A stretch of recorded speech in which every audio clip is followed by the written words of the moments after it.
capítulo 1, versículo del 1 al 4. ¿Por qué no se ponen de pie por un momento más?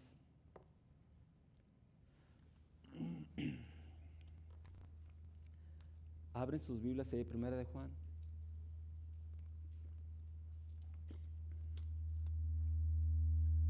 Órale, a explotar.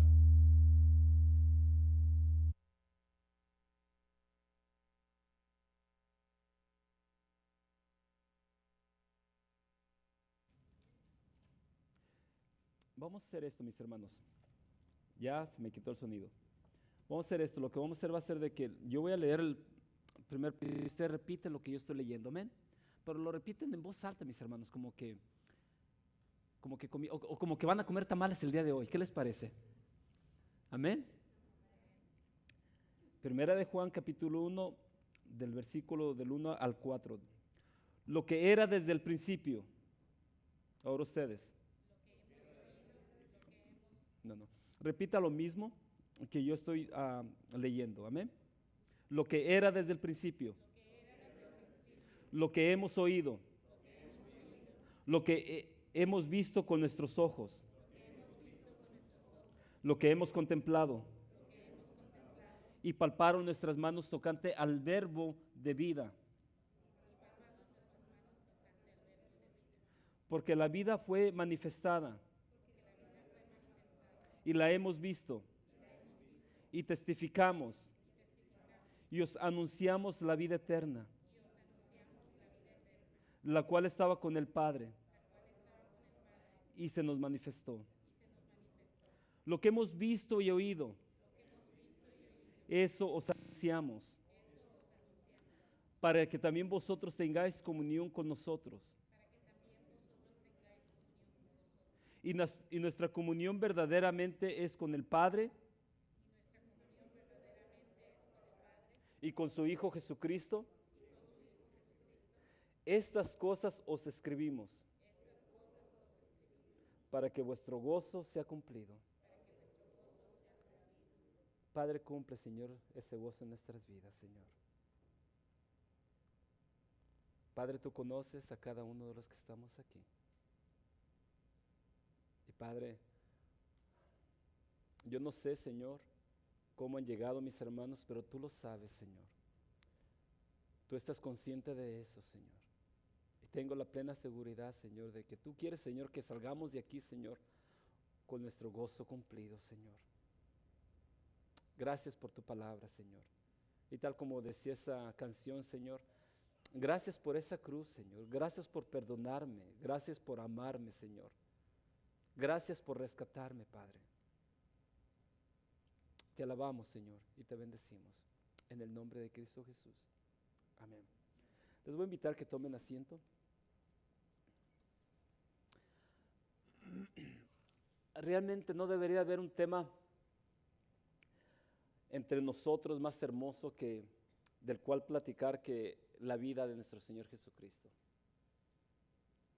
Yo sé que los partidos de fútbol son muy buenos, espero que haya ganado Seattle, pero hay algo más importante de lo cual debemos platicar. Yo sé que comenzó la novela La Gata Negra, pero hay cosas más importantes de las cuales debemos platicar. No os hagáis, la estamos viendo, ¿para qué nos hacemos? Pero hay cosas más importantes de las cuales debemos platicar. Si realmente queremos que nuestro gozo sea cumplido o que nuestro corazón esté lleno de gozo, es necesario hacer de esto un hábito. Procurar siempre hablar de Él, hablar de Jesús. Y quiero que por un momento camines conmigo a Emaús. Quiero que vayas conmigo a Lucas capítulo 24. Lucas capítulo 24.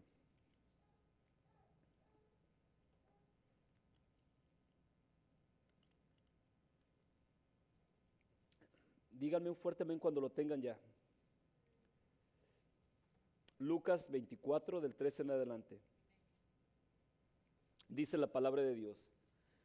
He aquí, 2 de ellos iban al mismo día a una aldea llamada Emaús, que estaba a 70 estadios de Jerusalén, Y iban hablando, hablando entre sí de todas aquellas cosas que habían acontecido. La pregunta es, ¿cuáles eran todas aquellas cosas? Si recordamos, ese es el domingo de resurrección, es el domingo en que nuestro Señor resucitó. Ya nuestro Señor había sido arrestado, juzgado, sentenciado, crucificado, enterrado. Y si te das cuenta que ninguno de estos hechos podrá traer a tu vida o a mi vida gozo si esto es todo lo que conocemos. Si tan solo sabemos que Él ha sido arrestado, juzgado, sentenciado, crucificado y enterrado, no hay gozo en nuestro corazón por esto. Estos hombres van tristes, estos hombres están confundidos, sin esperanzas y por lo tanto sin gozo. Y nuestro Señor, esto es lo hermoso, nuestro Señor, conociendo el estado emocional de sus discípulos, se acerca a ellos. Y tengo la plena seguridad de que el Señor conoce tu estado emocional en este momento. Él sabe cómo te sientes. Si vienes triste, si vienes alegre, si vienes preocupado, si vienes angustiado, si vienes con dolor, Él lo sabe. Pero fíjate, el hecho que lo sepan no significa que se quedan con los brazos cruzados. Fíjate lo que hace. Sucedió que mientras hablaban y discutían entre sí, versículo 15, Jesús mismo se acercó y caminaba con ellos. Mas los ojos de ellos estaban velados para que no le conociesen. Y les dijo, ¿qué pláticas son estas que tenéis entre vosotros mientras camináis? ¿Y por qué estáis tristes? A simple vista parece que es una simple pregunta, pero si te das cuenta, son en sí dos preguntas en una. La primera es, ¿qué pláticas son esas? ¿Qué es lo que están discutiendo? ¿Qué es lo que están platicando?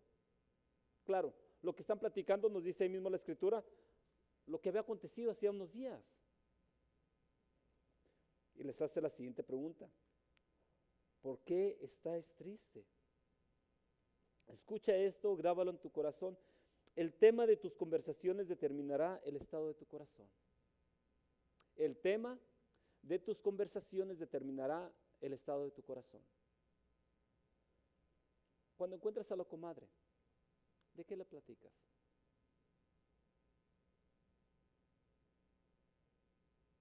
Cuando encuentras a tu amigo, ¿de qué le platicas? ¿Qué es lo que empiezan a discutir? Por lo regular, si eres varón, los deportes o el trabajo. Por lo regular. Si eres mujer, bueno, yo no soy mujer, así que no sé lo que las mujeres, no quiero meterme en problemas. Mejor me quedo callado, mejor me quedo con la duda. Pero esto es bien importante, ¿de qué platicas cuando te encuentras con tu vecino, con tu amigo? Tú te puedes dar cuenta cuando el corazón de una persona está lleno de gozo o de amargura, dependiendo de lo que te esté platicando y de quién te esté platicando. De hecho, en el retiro que acabamos de ir, estaba un hermano con nosotros que acaba de salir de una iglesia y salió muy lastimado. Está llegando a Capilla Calvario de Osna y salió muy lastimado. Su conversación, escuché la misma historia como unas 10 veces durante esos 3 días. La misma historia. Él está metido en ese pozo cenagoso y se está hundiendo y simplemente recordando lo que le hicieron, recordando lo que le dijeron. Mi consejo fue ¿sabes? Sencillo, necesitas hacerle reset a tu conciencia, necesitas hacerle reset a tu corazón. Estaría bien que tuviéramos ese botoncito, ¿no? Como en las computadoras, ¿sabes qué? Déjame borrar todo eso. Déjame borrar eso de mi corazón, esas palabras de mi mente. Pero te podías dar cuenta la amargura, te podías dar cuenta el dolor que había en su corazón. Y la cosa es esto de que muchas veces estamos en esa situación y no queremos salir de ellas. Y se nos dan los consejos, pero no queremos tomarlos o no queremos escucharlos. Pero lo que estés platicando o lo que estés escuchando de esta persona, te vas a poder dar cuenta realmente cómo está su corazón. Y creo que ellos también se dan cuenta cómo está nuestro corazón cuando nosotros le estamos hablando de nuestras vidas. O bien estas personas se acercan más a nosotros o se alejan más a nosotros. La gente le llama mala vibra. Este hermano tiene mala vibra. No, es que este hermano está amargado. Nadie se le quiere acercar porque está amargado. Es la realidad. No es que tenga mala vibra o buena vibra. Es que me siento bien a gusto cuando estoy contigo y tienes buena vibra. No se trata de buena vibra. Se trata de que sea gozo, no en nuestro corazón. Se trata de quién está habitando en él. Nuestro Señor pudo determinar, por lo que hablaban estos discípulos, el estado del corazón de ellos. ¿Por qué estás triste? ¿Por qué estás triste? Respondiendo uno de ellos, que se llamaba Cleofas, le dijo: ¿eres tú el único forastero en Jerusalén, que no ha sabido las cosas que en ella han acontecido en estos días? Entonces él les dijo: ¿qué cosas? Cuando él pregunta qué cosas, no está diciendo de que, caray, yo no sé lo que haya pasado. Él sabe lo que pasó. Lo único que nuestro Señor está tratando de que ellos se den cuenta es del error, el error en el cual han caído, o del error en el cual están. Y los deja que hablen.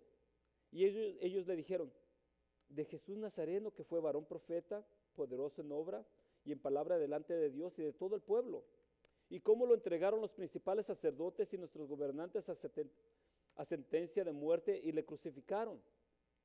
Escucha esto, versículo 21. Pero nosotros esperábamos. Aquí está el error. Y creo que ese es el error que cometemos la mayoría de nosotros. Nos enfocamos en lo que nosotros esperamos y no en el plan de Dios para nuestras vidas. El error es que, puesto que nosotros lo esperábamos, pensábamos que así iba a suceder. Lo dábamos por hecho, basado en nuestros propios deseos, que por lo regular son deseos egoístas y carnales. La Biblia dice esto, Isaías 55, 8 y 9 dice: porque mis pensamientos no son vuestros pensamientos, ni vuestros caminos mis caminos, dijo Jehová. Como son más altos los cielos que la tierra, así son mis caminos más altos que vuestros caminos, y mis pensamientos más altos que vuestros pensamientos. Pero nosotros decimos: pero es que nosotros esperábamos. Es que yo esperaba que esto sucediera. Yo esperaba que me dieran el trabajo. Es que yo esperaba que me sanara, Señor. Es que yo esperaba que mi hijo fuera a esta escuela. Es que yo esperaba recibir este regalo, este carro. Y es que yo esperaba.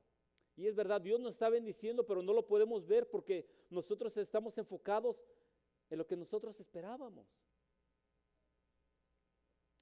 Pero nosotros esperábamos que Él era el que había de redimir a Israel. Redimir es el que iba a salvar, el que iba a liberar.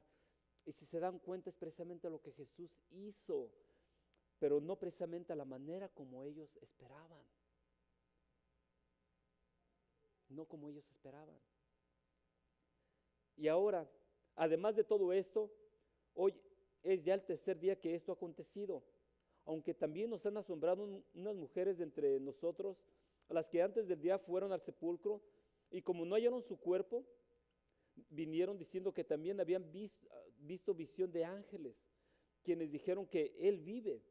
Y fueron algunos de los nuestros al sepulcro, y hallaron así como las mujeres habían dicho, pero Él no lo vieron. Entonces se les dijo: oh insensatos y tardos de corazón, para creer todo lo que los profetas han dicho. Fíjense cómo la traduce la versión internacional este versículo. Qué torpes son ustedes, les dijo, y qué tardos de corazón para creer todo lo que han dicho los profetas. Y realmente que, al menos yo, muchas veces soy así. Tardo para abrazar, para creer la palabra del Señor, la promesa del Señor, lo que el Señor me dice con claridad en mi vida, o lo que el Señor me enseña que debo de cambiar en mi vida. ¿No era necesario que el Cristo padeciese estas cosas y que entrara en su gloria? Y comenzando desde Moisés y siguiendo por todos los profetas, les declaraba en todas las escrituras lo que de él se decían. Llegaron a la aldea a donde iban, y él hizo como que iba más lejos. Mas ellos le obligaron a quedarse diciendo: quédate con nosotros, porque se hace tarde y el día ya ha declinado. Entró pues a quedarse con ellos. Y aconteció que estando sentado con ellos a la mesa, tomó el pan y lo bendijo, lo partió y les dio. Entonces les fueron abiertos los ojos y le reconocieron, mas él se desapareció de su vista y se decía el uno al otro: ¿no ardía nuestro corazón en nosotros mientras hablaba en el camino y cuando nos abría las escrituras?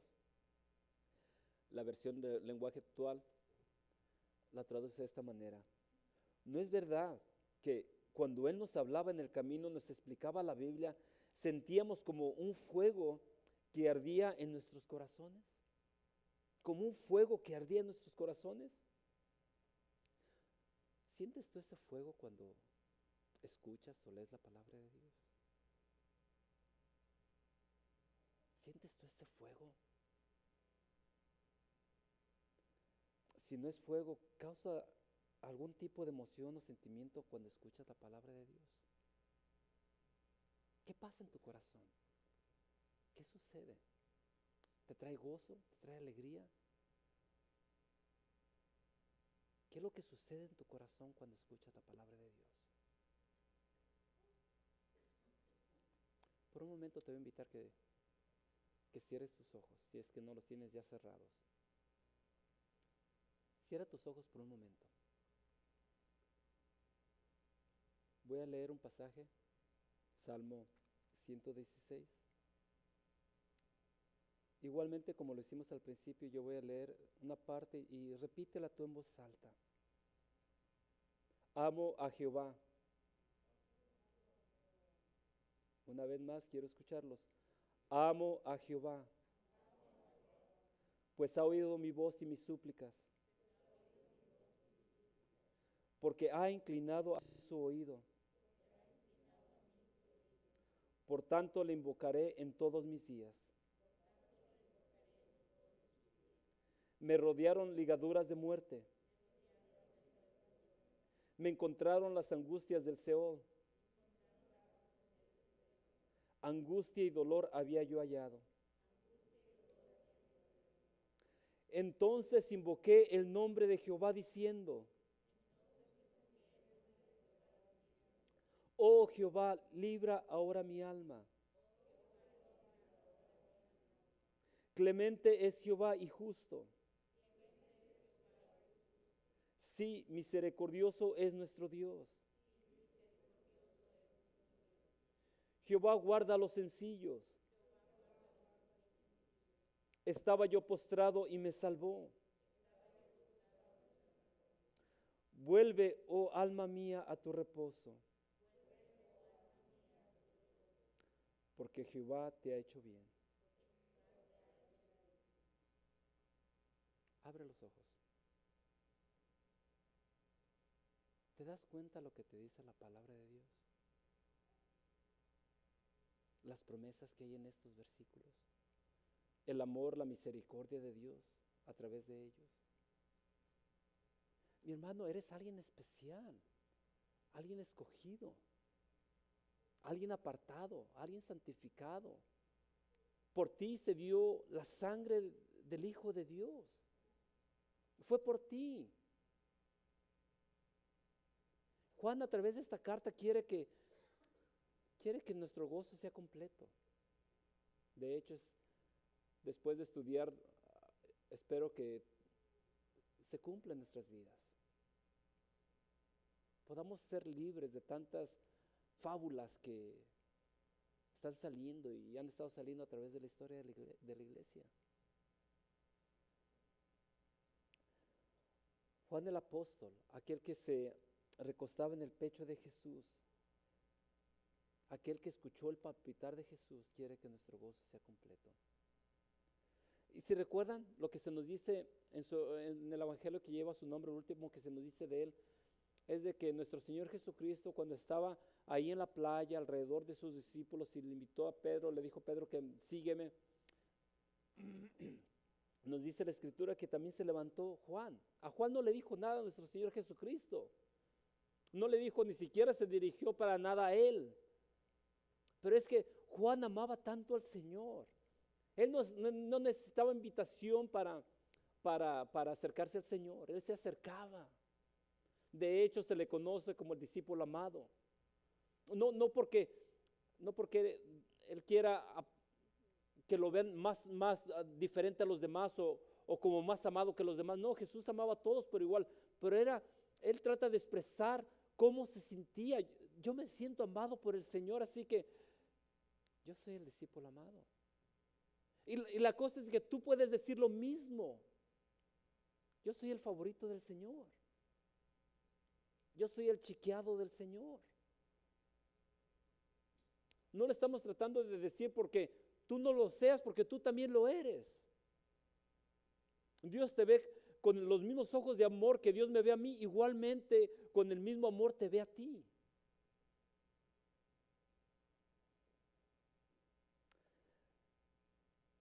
Y Juan lo va siguiendo. Y Pedro le pregunta a Jesús, Señor, ¿qué de este?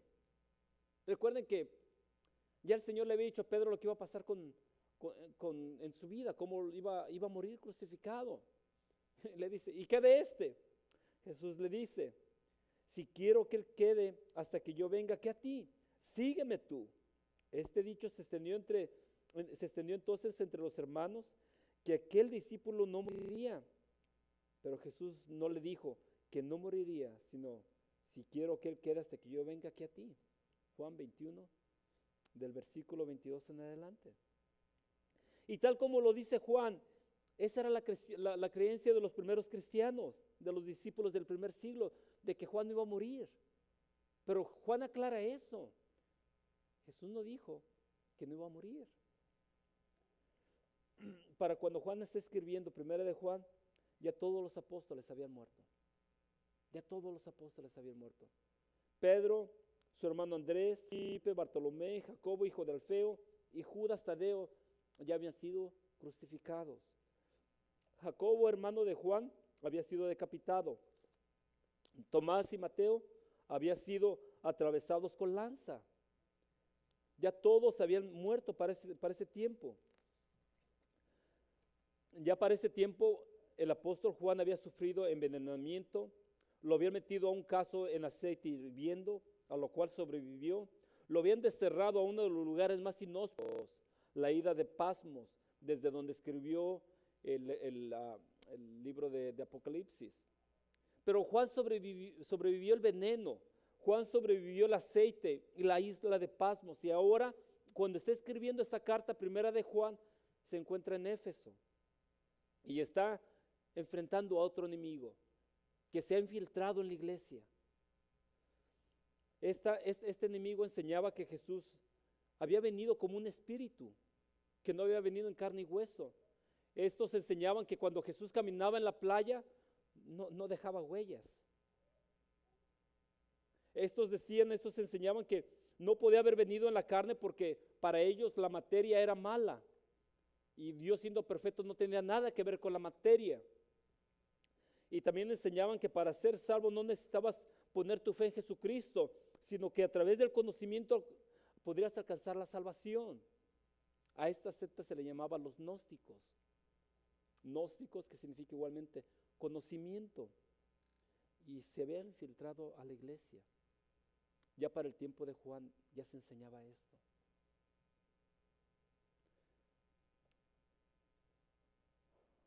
Juan ya había dicho en su evangelio, y aquel verbo fue hecho carne y habitó entre nosotros. Y vimos su gloria, gloria como la del unigénito del Padre, lleno de gracia y de verdad. Juan ha escrito esto, que Jesús fue hecho carne, estuvo entre nosotros, dice Juan.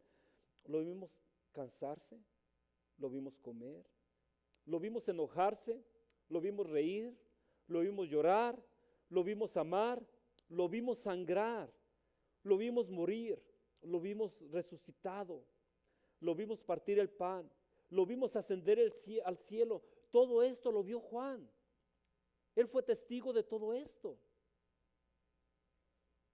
Y ahora al final de sus días, después de haber escrito ya el Evangelio, las dos cartas, segunda de Juan y tercera de Juan y el libro de Apocalipsis, porque se considera que primera de Juan es el último libro que se escribió de la Biblia. Aunque en nuestras Biblias no aparece como último libro, pero se considera que fue el último que se escribió, aproximadamente en el año, después del año 90. Y desde el primer versículo Juan quiere dejar algo bien claro, quiere dejar algo bien asentado, que Jesús es 100% o fue 100% hombre y que es 100% Dios, que era divino. Y dice en 1 de Juan capítulo 1 versículo 1, no sé si todavía están ahí o si ya los perdí. Dice, lo que era desde el principio, lo que hemos oído, lo que hemos visto con nuestros ojos, lo que hemos contemplado y palparon nuestras manos tocante al verbo de vida. Juan nos dice lo que era desde el principio. La pregunta es, ¿qué era desde el principio? ¿Qué era desde el principio? Por lo que nos dice a continuación, nos podemos dar que está refiriendo a una persona, porque nos dice que lo hemos oído, lo hemos visto, lo hemos contemplado, lo hemos tocado. Y nos da el nombre de esa persona, el verbo de vida. Si se dan cuenta, ¿alguien sabe cómo comienza Juan capítulo 1, versículo 1? Juan capítulo 1, versículo 1. ¿Era qué? ¿Y el verbo era qué? En el principio el verbo, y el verbo era con Dios, y el verbo era qué? Dios. El mismo nombre que le da Juan en el capítulo 1, versículo 1 de su evangelio, igualmente le da el mismo nombre, el verbo de vida. Pero lo que quiero que noten en ese versículo del capítulo 1 de Juan, la palabra principio. Porque también en Génesis capítulo 1, versículo 1, ¿alguien recuerda lo que dice ese versículo? Génesis 1:1.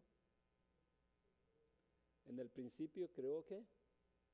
En el principio creó Dios los cielos y la tierra. Tanto en Juan capítulo 1 como en Génesis capítulo 1 hay una palabra que quiero que noten, porque también lo encontramos en el primero de Juan capítulo 1, versículo 1. La palabra principio. La palabra principio.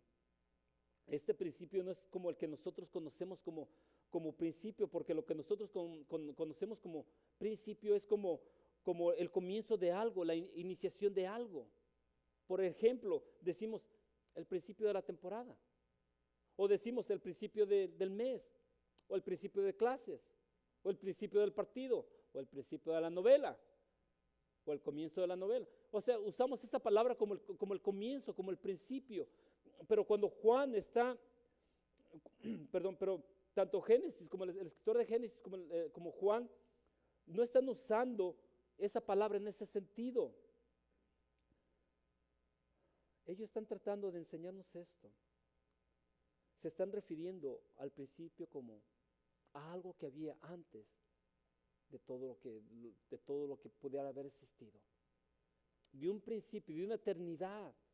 Lo que era desde el principio cuando no había nada sino solamente Dios.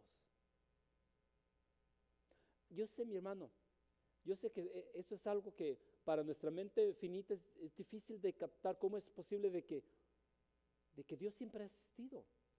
Aun cuando no había universo. El universo tuvo un principio, Dios no lo tuvo. Nosotros estamos limitados al tiempo y el espacio. Nosotros vivimos, yo empecé a asistir aproximadamente en el año 70. Para el 2014 ya tengo 44 años. Pero esa es mi burbuja de tiempo. Yo no existía antes del 70. En cambio Dios ya existía, Él ya existe en el año 2050. Porque Él no está atado al tiempo. y al espacio. ¿Sí me comprenden? Si no me comprenden, los entiendo, yo tampoco me comprendo muchas veces. Pero quiero que entiendan esto.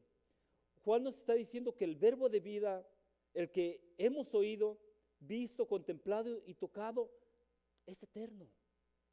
Es eterno. Y si es eterno, ¿es qué? Es Dios. Es Dios. Y como Juan va a dar testimonio del verbo de vida, quiere dejar bien claro que Jesús, que Él lo conoció de una forma personal. Y por eso nos da estas cosas. Por eso nos dice de que Él lo escuchó, lo que oí de Él.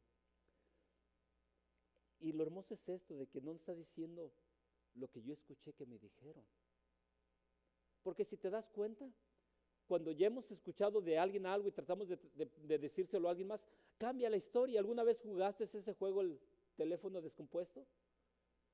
Ponían en círculo 10 chiquillos y uno decía unas cosas, una frase, y para cuando terminaba ya era totalmente diferente. Sí, Juan, él escuchó, él estuvo ahí, él escuchó sus parábolas, él escuchó sus reprensiones, él escuchó sus enseñanzas, él escuchó el palpitar de su corazón. Si hay alguien que escuchó el latir del corazón de Dios, fue Juan. Es el único que se nos dice que estaba recostado, ¿dónde? En su pecho. Me pregunto, ¿cómo se escuchará el corazón de Jesús? Juan lo sabe. Juan lo sabe. Juan escuchó sus últimas palabras desde la cruz. Ninguno de los otros apóstoles estaba ahí más que Juan. Él escuchó cuando dijo, consumado es. Y no nomás las últimas palabras de la cruz, sino también las últimas palabras cuando nuestro Señor está siendo llevado al cielo. Juan estaba ahí. Pero no nomás lo escuchó, sino que dice también, lo vio, lo contempló. Cuando está hablando de contemplar es de que tomó algo y lo miró detenidamente. Lo miró detenidamente. Lo contempló, lo observó, lo estudió. Él contempló su gloria y escribe de ello, su gloria como la del unigénito del hombre. Él estaba ahí cuando nuestro Señor fue en la transfiguración. Él contempló su poder para sanar y resucitar a los muertos. Él estaba ahí cuando resucitó a la hija de Jairo. Él estaba ahí cuando resucitó a Lázaro. Él estaba ahí cuando sanó a aquel hombre paralítico por 38 años. Él estaba ahí. Él lo vio. Él vio cómo traían los enfermos y eran sanados. Cuando sanaban los leprosos. Él lo vio. Él vio su poder para alimentar a las multitudes. Le llevaron unos cuantos panecillos y unos pescados y hasta él fue parte del milagro. Porque Jesús le da una parte, un pedazo de pan y un pescado en una canasta, y Juan no se da cuenta, pero se está multiplicando de su canasta. Él vio, contempló su poder. Él vio cómo Jesús se acercaba a los despreciados, a los desechados, a los perdidos, y los aceptaba, les daba valor, los restauraba. Él vio su amor hacia ellos. Él vio cómo tuvo misericordia de aquella mujer que casi desnuda, que la tiraron a sus pies, que fue encontrada en pleno acto de adulterio. Él vio la misericordia que le tuvo cuando le dijo, yo tampoco te condeno. Él vio el amor que tuvo aquel rico, el joven rico, que se alejó de Jesús amando más su dinero que a Dios. Él vio cómo Jesús lo miró con amor. Él también vio cómo Jesús fue traspasado con una lanza, cómo de su costado salió sangre y agua. Él estuvo ahí cuando entró al sepulcro y vio los lienzos y el sudario y creyó. Él vio a Jesús el primer domingo de resurrección, el segundo domingo, Y no nomás eso, sino que él fue el único que le reconoció cuando Jesucristo desde la playa les pregunta, ¿tienen algo de comer? Y ellos contestan, no, bueno, avienta la red a la derecha. Y después de que están sacando los peces, Juan le dice, es el Señor. Le dice a Pedro, es el Señor. Pero no nomás lo oyó, no nomás lo contempló, sino que lo tocó. Lo tocó, lo palpó con sus manos. ¿Alguna vez has pensado cómo se sentirá la mano de Jesús?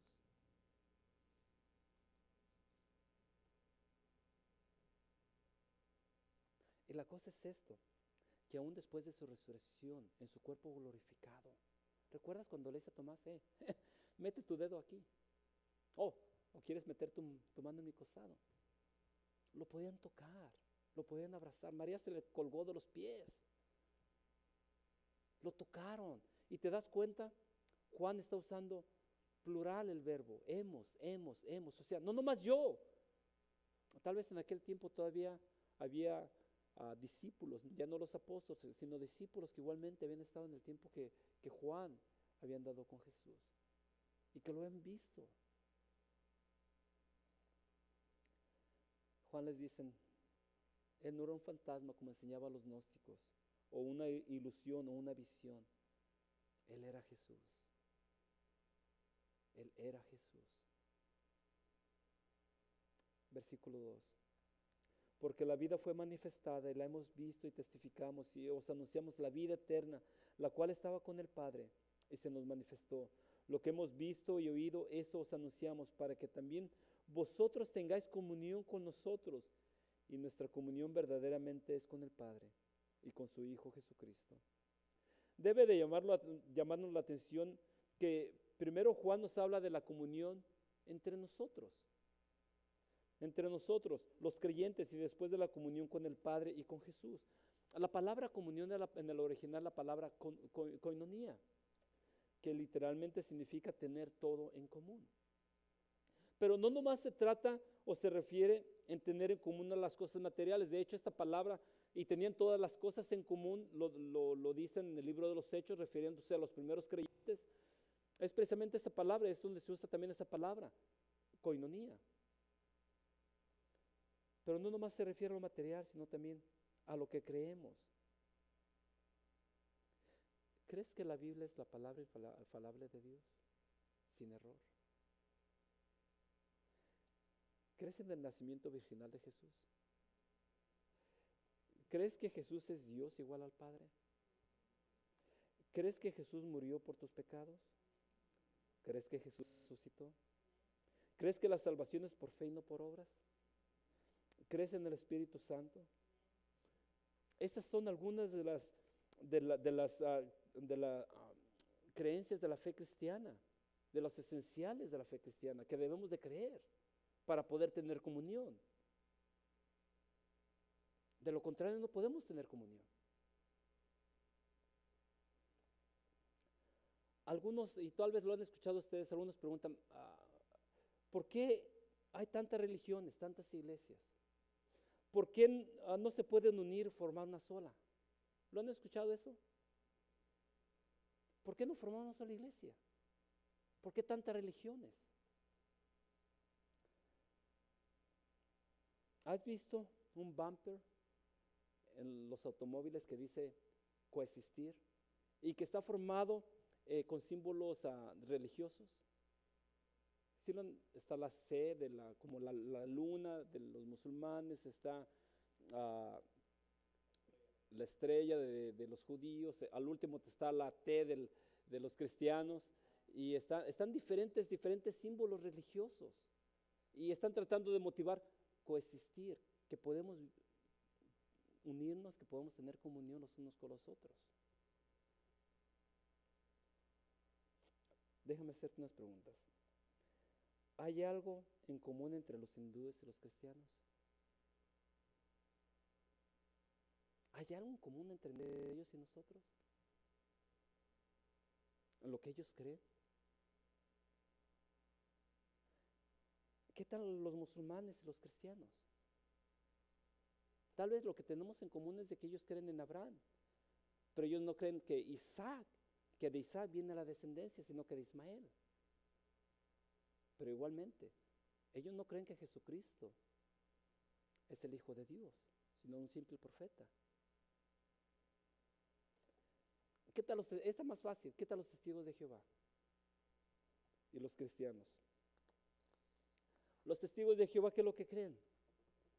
Lee la Biblia, vete primero de Juan capítulo 1 versículo 1 y te vas a dar cuenta automáticamente de lo que creen. Cuando en la de nosotros, si vas ahí, cuando habla de Dios y el verbo era Dios, la de ellos está con D minúscula. Es verdad, creen que Jesús era Dios, pero no igual al Padre. No al Padre. ¿Qué tal los mormones? ¿Crees que los cristianos puedan tener alguna comunión con los mormones? Ellos creen que Satanás y Jesús eran hermanos. ¿Podremos tener alguna comunión con ellos? Y lo importante, mis hermanos, es esto. Hay otras iglesias, los bautistas tienen los esenciales de nosotros. Yo los considero hermanos en la fe. Hay cosas que son esenciales, hay cosas en las cuales tenemos libertad y hay otras a las que tenemos que tener simplemente amor. Pero lo esencial tenemos que estar bien cimentados, mis hermanos. Si no crees que Jesús nació, tuvo un nacimiento virginal, hay un problema. La Biblia lo enseña claramente. Automáticamente no estás tomando la Biblia como la palabra de Dios. O tal vez crees que Jesucristo no resucitó de los muertos, automáticamente hay un problema.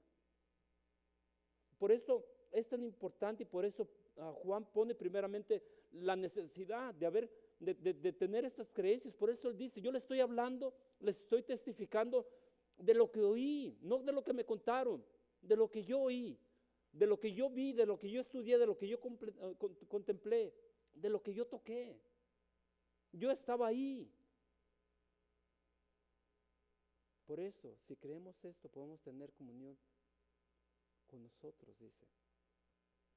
Y una vez que tenemos comunión con nosotros, la tendremos con el Padre y con Jesús. El profeta Amós dijo esto, Amós 3:3. ¿Andarán dos juntos si no estuvieran de acuerdo? ¿Respuesta? No. Ve los matrimonios. Si no están de acuerdo, ¿qué pasa? Estamos chocando. Estamos chocando.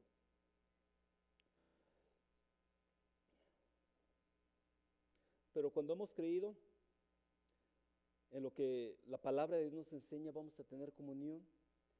Y lo hermoso es esto, que nuestra comunión no nomás va a ser entre nosotros, sino que nuestra comunión va a ser con el Padre y con su Hijo Jesucristo. Cuando Jesucristo enseñó a sus discípulos a orar, Él usó una palabra que los judíos no usaban. Y la palabra era Padre. Un judío nunca se refería a Dios de esa manera como Padre. Esto fue algo revolucionario en aquel tiempo. Y ahora Jesús les enseña a sus discípulos, así pueden llamarle a Dios, lo pueden tratar como un Padre. Le pueden hablar como un Padre. Y esto es algo maravilloso. Podemos tener una relación, comunión con el Creador del universo. Mira, ¿has meditado en eso de que puedes tener comunión con el Creador del universo? ¿Con el Dios Todopoderoso? Está tan lejos como una oración. Puedes platicar con Él. Y no nomás con Él, sino también con su Hijo, puesto que Él vive. Y dice en el versículo 4, ya voy a terminar, mis hermanos. Estas cosas os escribimos, considerando la divinidad, la eternidad de Jesús. Lo que hemos leído fue escrito por alguien que estuvo ahí. Y nos dice Estas cosas os escribimos para que vuestro gozo sea cumplido, para que vuestro gozo, esa felicidad que viene desde nuestro interior al saber que hemos creído no en un mito ni en una leyenda, sino que lo que hemos creído es algo histórico, atestiguado por hombres que dieron su vida para que la verdad de Jesús llegara a nuestras vidas. Me gustó lo que dijo John MacArthur, dice, esto llegó a nosotros a través de un río de sangre, a través de un río de sangre. Gente murió para que tú tuvieras una Biblia en tus manos. Nunca se te olvide eso. Gente ha muerto para que tú tengas una Biblia en tu mano.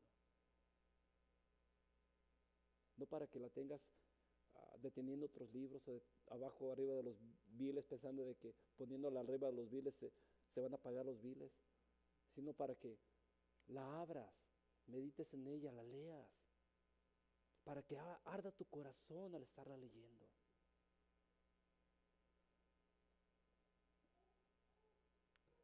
Juan quiere que al conocer estas verdades nuestro gozo aumente, fluya, de tal manera que los otros puedan ver. Es lo que significa la palabra completa. Que nuestro gozo esté fluyendo, seamos llenados. Me gusta lo que escribió Murray acerca del gozo, dice, del gozo que solamente viene del Señor. La felicidad es causada por las cosas que suceden a mi alrededor y las circunstancias la oscurecen. Pero el gozo fluye justo en medio de la angustia. El gozo fluye a través de la oscuridad. El gozo fluye en la noche así como en el día. El gozo fluye a lo largo de la persecución y la oposición. Es una fuente incesante que burbujea en el corazón. Un manantial secreto que el mundo no puede ver y no sabe nada acerca de él. El Señor da a su pueblo gozo perpetuo cuando camina en obediencia a Él. Dos últimas preguntas. ¿Estás caminando en obediencia? ¿Estás caminando en obediencia? Tal vez será esta la causa por la cual en tu vida no hay gozo.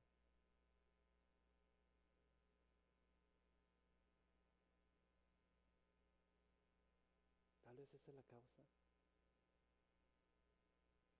de que nuestro caminar con Dios no está como Él quisiera que fuera.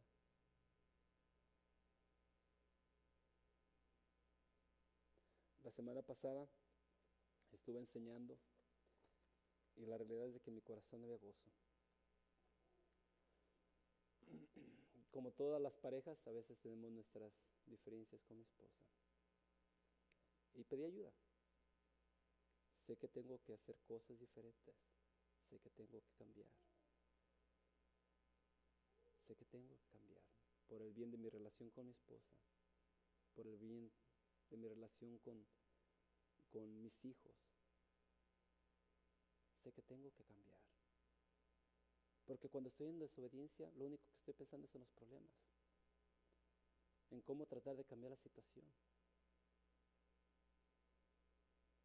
Pero cuando me someto a la voluntad de Dios, cuando escucho el consejo, cuando lo sigo, cuando me arrepiento y vengo ante Dios y le digo, Señor, perdóname. Vuélveme el gozo de la salvación. Vuélveme el gozo de la salvación. Y yo sé que este libro de Primera de Juan, mi oración es de que ese gozo sea completo en nosotros. Ahora te puedo decir que vengo más tranquilo, vengo con ese gozo en mi corazón. El saber de que Dios ha extendido su misericordia, su gracia hacia mí, el que me da una nueva oportunidad.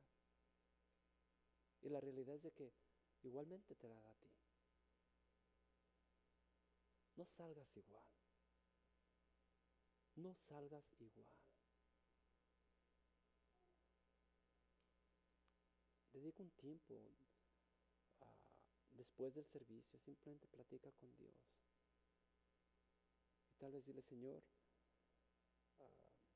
Este hermano habla de ese gozo y no siente ese gozo. Si es que no sientes ese gozo. Si lo sientes, gloria a Dios. Pero si no lo sientes, platica con Él y dile: Señor, muéstrame este pecado que hay en mí. Así le decía el salmista: muéstrame mi pecado, Señor, mi pecado oculto, para que me arrepienta, porque yo quiero estar bien contigo, Señor. Quiero caminar en comunión contigo. Amén. Padre, te doy gracias, Señor, por lo bueno que eres con nosotros, Señor. Padre, por el gozo que nos das, Señor. Por ayudarnos, Padre, por bendecirnos, Señor.